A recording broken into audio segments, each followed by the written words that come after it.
दिन भर सब नॉर्मल लगता है। लोगों के बीच में हंसते हो, काम करते हो।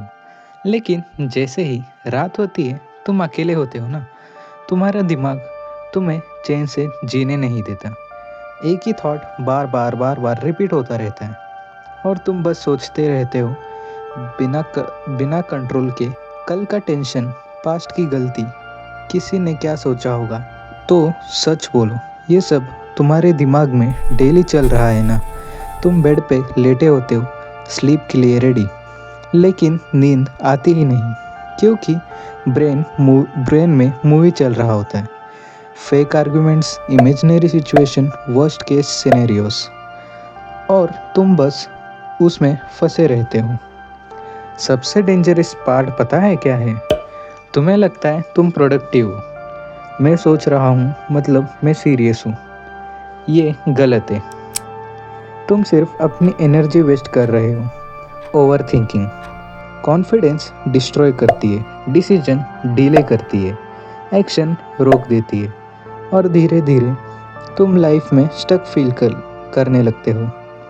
ओवर थिंकिंग का प्रॉब्लम ये नहीं है कि तुम ज़्यादा सोचते हो, प्रॉब्लम ये है कि तुम एक्शन नहीं लेते। तुम परफेक्ट मोमेंट का वेट करते रहते हो। परफेक्ट प्लान, परफेक्ट मूड, और लाइफ वो किसी का वेट नहीं करती। सिंपल लैंग्वेज में समझो, ब्रेन का क्या काम है? प्रॉब्लम सोल्व करना, फ्यूचर प्रिडिक्ट करना। लेकिन जब रियल प्रॉब्लम नहीं होती तो ब्रेन फेक प्रॉब्लम्स क्रिएट करता है। अगर ये गलत हो गया तो लोग क्या कहेंगे, और तुम उस लूप में फंस जाते हो। एक और reason, fear of failure, fear of judgement. तुम सोचते रहते हो क्योंकि तुम रिस्क लेने से डर रहे हो। याद रखना, ह्यूमन का बेस्ट क्वालिटी है रिस्क लेना। सेफ रहना चाहते हो, लेकिन ग्रोथ कभी सेफ जोन में नहीं होती। सबसे पहला है थॉट डंप। जब भी दिमाग ओवरलोड हो, तुम बस नोटबुक निकालना या फ़ोन निकालना और उसमें तुम्हारे माइंड में जो भी थॉट चल रहे हो वो सब लिख देना। No filter, no grammar, just dump. जो भी मन में आ जाए वो सब लिख देना। माइंड क्लियर रखो, थॉट ऑर्गेनाइज्ड, और स्ट्रेस कम होगा। 2 to 5 minute action rule. Simple rule याद रख, 5 मिनट से ज़्यादा सोचना, अब एक्शन लो। जैसे कि अगर तुम्हें वीडियो बनाना है तो 5 मिनट बाद रिकॉर्डिंग स्टार्ट कर दो, रिसर्च करना स्टार्ट कर दो। ऐसे अगर तुम्हें पढ़ने का कुछ ख्याल आ रहा है तो बुक खोलो और पढ़ने लगो। Action equals to overthinking का एनिमी। अगर तुम एक्शन लोगे तो तुम्हारा माइंड जल्दी ओवर थिंकिंग कम हो जाएगा। तीसरा, वर्स्ट केस सिनेरियो ट्रिक। अपने आप से हॉनेस्टली पूछो, सबसे बुरा क्या होगा? क्या मैं हैंडल कर सकता हूँ? 90% केसेस में आंसर हाँ, फिर डर किस बात का? 4. Decision time limit.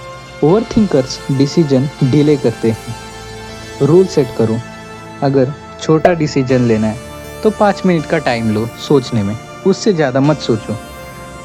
अगर कुछ डिसीजन थोड़ा टफ लग रहा है तो 30 मिनट सोचो, उससे ज़्यादा मत ही करो। टाइम ख़त्म, decision final, no over thinking allowed it.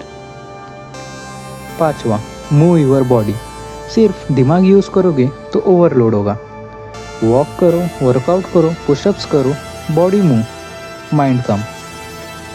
6th, night overthink fix. रात को ओवरथिंक पीक पे होती है, सबसे ज़्यादा ओवरथिंक रात में होती है। सोने से 30 मिनट पहले फ़ोन बंद करो, लाइट्स डिम करो, काम म्यूज़िक या जर्नलिंग करो। ब्रेन को सिग्नल मिलता है, अब रिलैक्स मोड है। 7. Accept imperfection. सबसे बड़ा ट्रैप क्या है? परफेक्ट बनना। परफेक्ट प्लान के बाद स्टार्ट करूँगा, ये कभी नहीं आएगा। स्टार्ट इम्परफेक्टली, चाहे कैसा भी हो, तुम बस स्टार्ट करो। Improve along the way. अभी सुनो, तुम वीक नहीं हो, तुम लेज़ी नहीं हो, तुम बस अपने थॉट्स में फंसे हुए हो, और ये सिचुएशन चेंज हो सकती है, बस एक डिसीजन चाहिए। ओवरथिंकिंग कभी कंप्लीटली ख़त्म नहीं होगी, लेकिन अगर तुमने एक्शन लेना सीख लिया, तो वो तुम्हें कभी रोक नहीं पाएगी। ज़्यादा सोचने से लाइफ चेंज नहीं होती, एक छोटा सा एक्शन सब कुछ चेंज कर देता है।